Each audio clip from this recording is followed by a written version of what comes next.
So, should you buy the iPhone 12 Pro Max with the best cameras, or should you get the iPhone 12 mini, a throwback to the days of smaller phones, but with flagship 5G and A14 bionic performance? Tjena, I'm CTO Larsson. I had a role in creating this whole industry, so this is a fun topic that I absolutely love. We have 4 very similar iPhone 12 models this year: the iPhone 12, the iPhone 12 Pro, the iPhone 12 Pro Max, and the iPhone 12 mini. Still, at least for me, it's very clear which one I'm buying, and I'll share my reasoning in this video. First, all 4 have the same 4G and 5G performance. I'll make a separate video on that. All 4 have new primary wide cameras. All 4 have this ceramic shield, which is less likely to crack, though not more scratch resistant than last year. They all have MagSafe wireless charging, and all have OLED displays with practically the same pixel density, and all can output 1200 nits when needed. All have the A14 bionic chip. Also, they all have the same front-facing camera, an f2.2 aperture lens with portrait mode, and 4K video up to 60 FPS and 1080 resolution up to 120 FPS. So most things are the same, but there are some differences. Design first, the sides. Glossy stainless steel on Pro and Pro Max. The 12 and 12 mini have aluminum matte sides. The back side is the other way around. It's matte on the Pro and Pro Max and glossy on the 12 and 12 mini.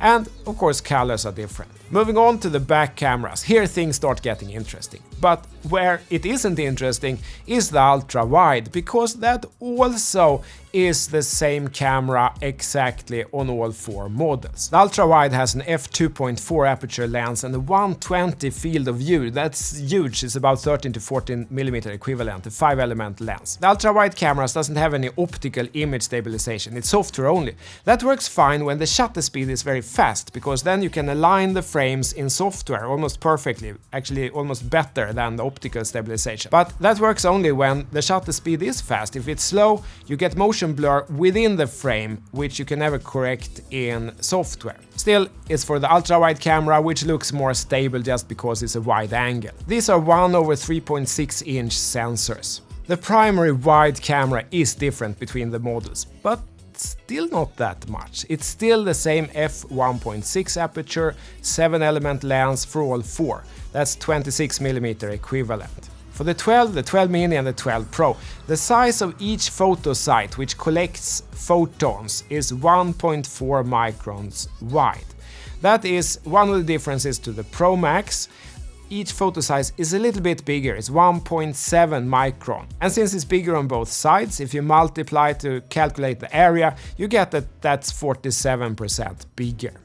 And the other difference in the Pro Max is that the sensor shifts around to do the optical image stabilization instead of the lens shifting around. And while that is not obviously or always better, it's claimed as a benefit. The Pro and the Pro Max have 3 features that I don't care so much about. It has the night mode portraits enabled by the LiDAR scanner. Nice to have, never missed it. Autofocus is a little faster maybe, always found the focus to be good anyway.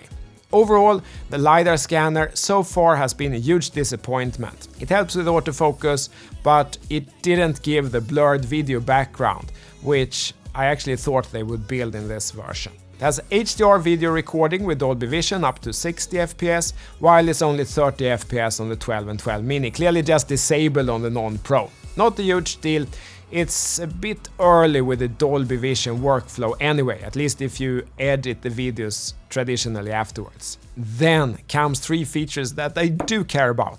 Apple ProRes photos. The photos are so good out of the iPhone. I love if we can grade it and edit them harder afterwards with a RAW format that is saved after the Deep Fusion and Smart HDR has combined multiple images into one. It's like bracketing on traditional photography, where you take like 3 photos with different exposure and then combine them into one. It's doing stuff like that, but with many more exposures and then saving that into one raw image. Very, very exciting. Number 2, a telephoto lens. It's a 6-element lens, it has OIS. The Pro and the Pro Max telephoto sensors are very similar. They are both 1/3.4 inch size 12 megapixel sensors with lens iOS. The Pro has an f2.0 52mm equivalent lens, they label that as 2x. The Pro Max has an f2.2 65mm that they label as 2.5x. And the 12 and 12 mini don't have any telephoto. And number 3.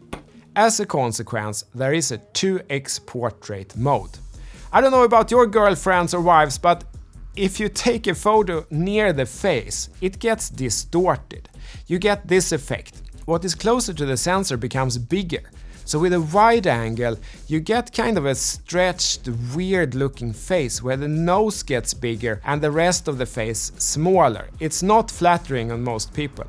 While if you're on a 50mm equivalent, you get more of a portrait look. So if you're on a bigger camera, a 50mm or higher gives a much more flattering portrait look than a 15 or 24 or 26mm lens. This is not new for the iPhone 12, it was the same on the iPhone 11.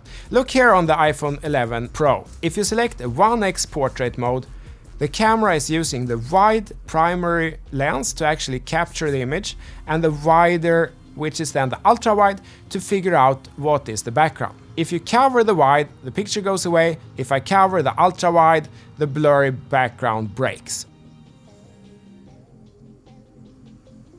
Then, if I select the 2x portrait mode, the camera is using the 2x or the telephoto lens to capture the image and the wide lens to figure out the background. If I cover the telephoto, the image goes away. If I cover the wide lens, the blurry background breaks. I do use the portrait mode a lot and I like the 2x, and that is only available on the iPhone 12 Pro and the Pro Max, not on the iPhone 12 or iPhone 12 mini because it doesn't have a telephoto lens. So I should go with the Pro Max, right, to get the best camera. The primary sensor has photo sites that's 1.7 microns wide instead of 1.4. Must be hugely better, right?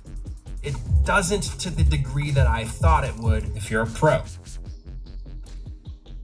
No. No.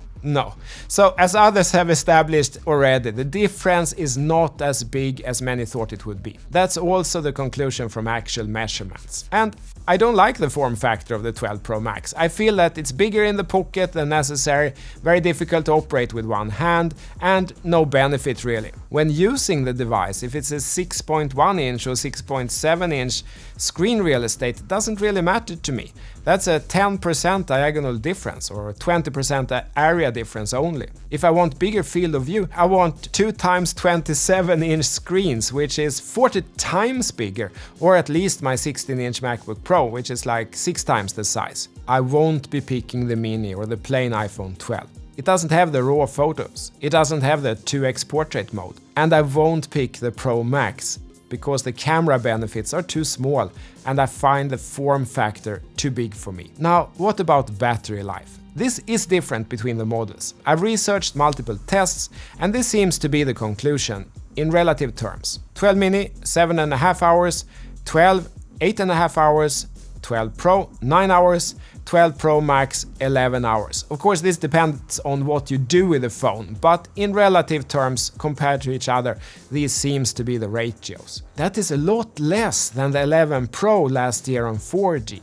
11 Pro on 4G was 10.5 hours. But these numbers are with 5G usage. If disabling and comparing 4G to 4G, it actually is the same. The 11 Pro from last year, which was on 4G with an OLED display, had 10.5 hours, which is same as the test came out on the 12 4G and OLED display, so comparable, also 10.5 hours. Storage and price then. I think most people need the 128GB version for the best experience. 12 mini 779, 12 879, 12 Pro 999, 12 Pro Max 1099. Personally, I record a lot of videos, so I want the 256GB version. Then it's 879, 979, 1099 and 1199. Conclusion here, I will go with the 12 Pro. I get the 2x portrait mode, I get the raw photos, I get the Pacific blue finish with the steel bands. I think it looks great, much better than the cheaper looking blue on the standard model. And I get better battery life. And frankly, it's not that big difference on the price if anyway spending that much. Having said that, we have never had 4 so similar phones. That is different from last year, where the base 11 had a much worse screen than the Pro model, for example. So the biggest conclusion from this video is that I think you will be extremely happy with any of these 4 models. Apple absolutely smashed it. And if you want to get all your phones for free without doing any work, watch the video how to get tech for free, or if you've already seen it, the video here. Please subscribe. Thank you, tack. CTO Larsson out. Hej då!